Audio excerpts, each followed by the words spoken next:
పరమార్థాన్ని కూడా సాధించుకోవాలని నాకు మీకు ఇదంతా తెలుసు. డహాన్ నుండి అక్కడికి దూరాన్ని స్వయంగా రాలే నిస్సహాయుని కనుక మీరు నా ఈ ఆహ్వానాన్ని స్వీకరిస్తారని నా నమ్మకం. బాపు సాహెబ్తోగా ఉత్తరాన్ని మొత్తం బాబాకు చదివి వినిపించాడు. ఆ కార్యాన్ని చక్కగా దేవుడు పూర్తి చేసేలా చూడండి అని జోకు ప్రార్థించాడు. నిర్మలమైన మనసుతో పంపిన ఆ ఆహ్వానాన్ని బాబా పూర్తిగా విన్నారు.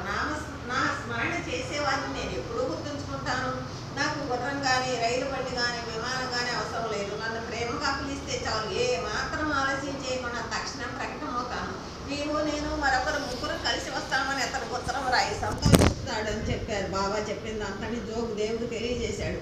బాబా మాటకు తిరుగులేదని అది అమోఘమని దేవుడు ఆనందించాడు. బాబా తప్పక వస్తారని దేవుడు పూర్తి విశ్వాసం. అయితే అది అనుభవానికి వచ్చే ఆ రోజు సువర్ణ దినం. బాబా ఎప్పుడూ షిరిడీలోనే ఉంటారు.